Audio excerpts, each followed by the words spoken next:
प्रयास जारी था। साथ ही साथ हम लोगों की एक मांग थी कि जितने यहाँ पे उद्योग धंधे हैं उनसे जो प्रोफेशनल टैक्स वर्कर जो काम करते हैं उनसे प्रोफेशनल टैक्स मिलता है, प्लस रॉयल्टी मिलती है, उसके बाद सेस मिलता है, तो वो पैसा करोड़ों करोड़ों रुपया मतलब अरबों में हो जाता था।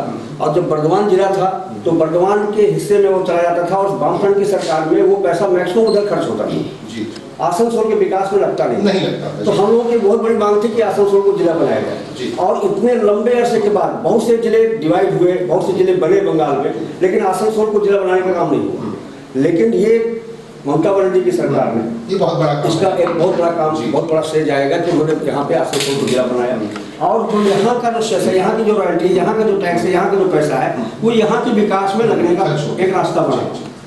तो ये एक बहुत बड़ी बात है, इसलिए कि हम लोग टीएमसी को सपोर्ट करें। दूसरी चीज जो उन्होंने योजनाएं लाई, देखिए उसमें क्या है कि मध्यम वर्ग आपने जिला को भाग किया है, जिला आसनसोल को अलग नहीं किया, अलग क्या नहीं, जिला आसनसोल, जिला का नाम आसनसोल नहीं किया, जिला का नाम आसनसोल नहीं, मुख्यालय आसनसोल है। मुख्यालय आसनसोल है, जिला का नाम आसनसोल है। आसनसोल के लोगों के साथ धोखा हुआ है। अब जिला का फैसिलिटी जिला का नाम आसनसोल के आसनसोल है, उसमें एक घंटे समय सबकी बातें जी जी आसनसोल के लोगों के साथ धोखा हुआ। बार-बार बोला गया था कि जिला का नाम आसनसोल होगा, लेकिन कहाँ ये डिमांड था कि आसनसोल के नाम से जिला हो। पहले भी पूर्व मेदिनीपुर, पश्चिम मेदिनीपुर और भी दूसरे जिले बने, लेकिन जिला बनाया, लेकिन जिला आपको मालूम होगा कि आसनसोल में उस दिन मुख्यमंत्री आई थी और आसनसोल में भूख हड़ताल चल रहा था कि जिला का नाम आसनसोल होना चाहिए, लेकिन मुख्यमंत्री का कोई ध्यान नहीं। आसनसोल को जिला बनाने के पहले वामफ्रंट ने क्या किया, उत्तर 24 परगना जो दक्षिण 24 परगना तो जिला बना लिया। उत्तर दिनाजपुर, दक्षिण दिनाजपुर दो जिला बना। आपने दो जिला बनाया, बोलिए जिला को हमने भाग किया, बोले पश्चिम बर्दवान जिला को हमने जिला को भाग किया, लेकिन जिला को आसनसोल बनाया ये नहीं बोल सकते। इससे हम इत्तेफाक नहीं रखते हैं, जिला बना तो इसमें जो है ये आप टेक्निकल नाम की बात आप करते हैं, नाम से कोई मतलब नहीं। इसका आसनसोल आसनसोल के लोगों के साथ धोखा बना। आसनसोल के लोग चाह रहे थे कि जिला आसनसोल होगा, हम लिखेंगे आसनसोल जिला, यहाँ लिखा जा रहा है नाम का फैसिनेशन हो सकता है, लेकिन जिला बना, जिला बनने से जो फायदे मिलते हैं वो आपको मिले, वो विकास के कार्यों में जो सारी चीजें आती वो हुई। जिला बनने से जो फायदा आसनसोल को मिलता है, यही फायदा मिलता है जो आज मिल रहा है। आसनसोल के लोगों को ठोस पहुंचा है। आसनसोल का नाम जिला क्यों नहीं रखा है? जिला का नाम आसनसोल होना चाहिए था, ये आसनसोल के लोग सोच रहे थे। आसनसोल नाम क्या आपको उससे ज्यादा विकास हो जाता है जो अभी हुआ, या उससे ज्यादा फायदा मिल जाता है? ऐसा कोई बात हम नहीं समझते हैं। विकास तो अपनी जगह पे है, तो इसलिए जो भी आती है हम लोग की जो मुख्य मांग थी कि जिला बनना चाहिए, जिला बना, मुख्यालय आसनसोल बना, तो मिल रहा है। आप बोलेंगे कि काजी नजरुल इस्लाम यूनिवर्सिटी आसनसोल में बना, बाईपास के अंदर में, मैं बोलता हूँ बिल्कुल बना, लेकिन काजी नजरुल इस्लाम यूनिवर्सिटी के अंदर में उर्दू पढ़ने वालों की जगह नहीं है। ये उर्दू की डिमांड हो रही है बहुत दिनों से, तो इसमें जबकि आपकी मुख्यमंत्री साहिबा 2011 की परिवर्तन जब हो रही थी, हमारे साथ आपकी अलायंस थी, उस वक्त यही कहा गया था कि सेकंड लैंग्वेज दिया जाएगा, उर्दू की दूसरी जुबान दिया जाएगा बंगाल के लोग। आसनसोल के अंदर में एक बिल्डिंग बना, काजी नजरुल इस्लाम यूनिवर्सिटी नाम रखा है, लेकिन उर्दू पढ़ने वाले भाई बहन के लिए जगह ही नहीं है। देखिए ऐसा है, आपको पता होगा कि पहले हिंदी पढ़ने वालों के लिए भी व्यवस्था नहीं थी, बर्दवान में लोगों को पढ़ने जाना पड़ता था। वो शुरुआत हुई, उसके बाद उर्दू की शुरुआत होगी, और ये सब सतत प्रक्रिया है, विकास की प्रक्रिया होती है। जो डिमांड आती है, जो मांग आती है, उसको पूरा किया जाता है। चलिए यहाँ टेक्निकल बातें आप मैं एक बात बता दूं, संजय जी हिंदी कॉलेज नहीं था, हिंदी कॉलेज भी हुआ, उर्दू कॉलेज भी हुआ कि नहीं हुआ? आपके समझ बिल्कुल हुआ है, मैं उससे इनकार नहीं कर रहा हूँ कि नहीं हुआ है। आपके काउंसलर, आपके पार्टी के 3 काउंसलर एल पार के, वसीमुल हक साहब, संजय जी आपको मालूम होगा, हाजी नासर साहब, और एक तीसरा एक हाजी नासर साहब है, एक गुलाम सरवर साहब, 3 आपके पार्टी के काउंसलर, विपक्ष के कोई भी लोग नहीं, बल्कि वो चिल्ला कर माइक लेकर कह रहे थे कि उर्दू कॉलेज लगेगा, नहीं तो वोट नहीं। उर्दू कॉलेज लगेगा, ये हम नहीं कह रहे थे, आपके पार्टी के काउंसलर कह रहे थे। क्या हुआ उर्दू कॉलेज का? इसकी बताइए, राहुल कुमार जी इस पे कुछ बोलना चाहेंगे? जो उस टाइम पे, अभी कुछ टाइम पहले आपने कहा है कि जो तृणमूल के लोग थे जिन पे सीबीआई के केसेस चले वो बीजेपी ज्वाइन किए।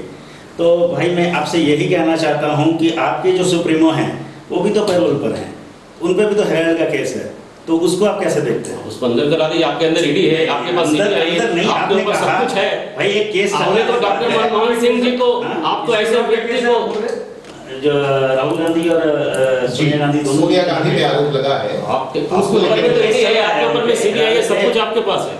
आपने तो डॉक्टर मनमोहन सिंह जी को कोयला केस में आपने कोर्ट के कटघरे में खड़ा कर दिया, लेकिन क्या हो गया? कोर्ट तय करेगा ना कि वो मुस्लिम है कि नहीं है। आपके हाथ में कोई तो केस सब चल कुछ रहा है और वो इसका ऐसा मतलब तो नहीं है अगर हमारे पर कोई केस चल रहा है तो हम कोई पार्टी ज्वाइन नहीं कर सकते भाई।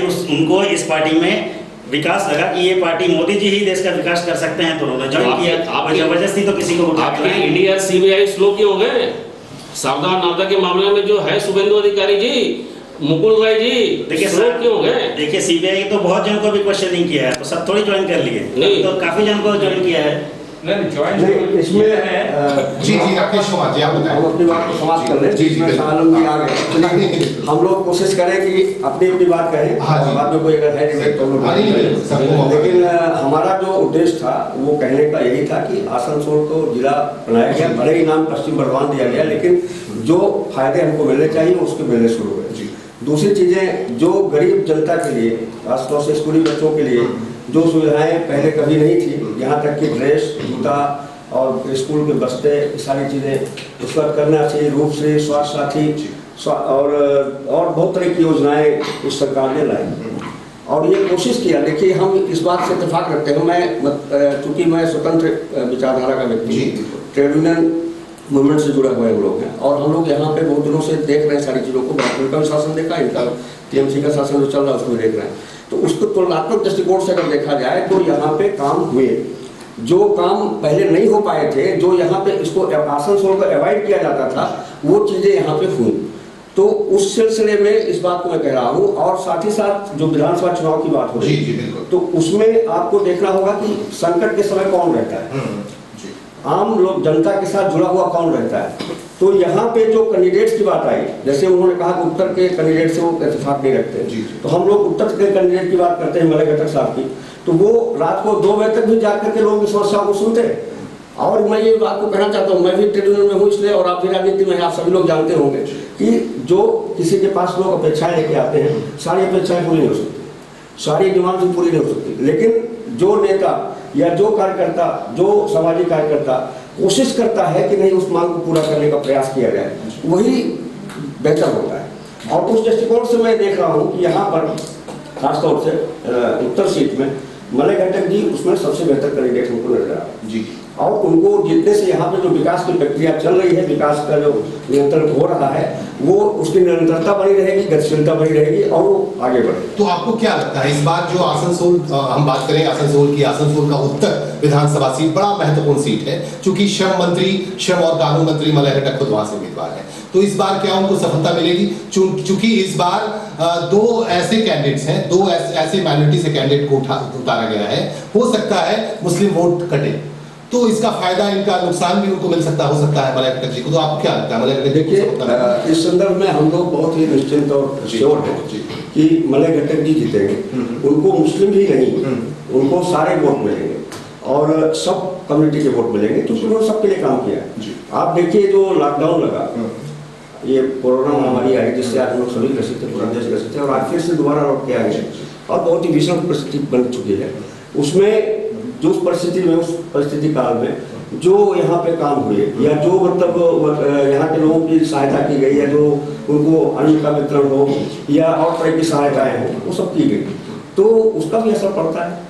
बहुत लोगों ने किया है, मैं नहीं कह रहा कि कोई टीएमसी पार्टी ने किया है या मलय घटक जी ने किया है, सारे लोगों ने अपने अपने सक्षमता के हिसाब से किया है, जो जितने सक्षम रहे लोगों ने किया है, लोगों ने प्रयास किया है। लेकिन चूंकि ये सरकार में थे, इनके पास साधन थे, इन्होंने ज्यादा किया, तो उसका फायदा तो मिलेगा। और ये उससे भागे नहीं, उसमें डटे रहे और लोगों के बीच में खड़े रहे और उसका प्रयास किया कि सारे लोगों को फायदा मिले। तो इस बार जो बात की जा रही आशुल परिवर्तन की बात, असली परिवर्तन अभी तक नहीं हुआ, इस तरह की बातें भाजपा कर रही है, तो आपको क्या लगता है, कितना इत्तेफाक रखते हैं आप कि अभी तक असली परिवर्तन नहीं हुआ है बंगाल का? देखिए मैं ये कहना चाहता हूँ कि जैसे बहुत लोग कहते हैं कि कांग्रेस ने क्या किया देश में, तो जब कोई देश का बंटवारा हुआ, देश की जो परिस्थिति थी, उस परिस्थिति में देश एकदम खत्म था, उस समय लोगों को खड़ा करना था। तो हमारे जो उस समय के प्रधानमंत्री नेहरू जी थे, उन्होंने निश्चित अर्थव्यवस्था की परिकल्पना की। निश्चित अर्थव्यवस्था का मतलब कि जो निजी प्राइवेट ओनर्स थे, प्राइवेट उद्योगपति थे, उनको भी उन्होंने आगे बढ़ाया, और साथ ही साथ उन्होंने जो पब्लिक सेक्टर है उसकी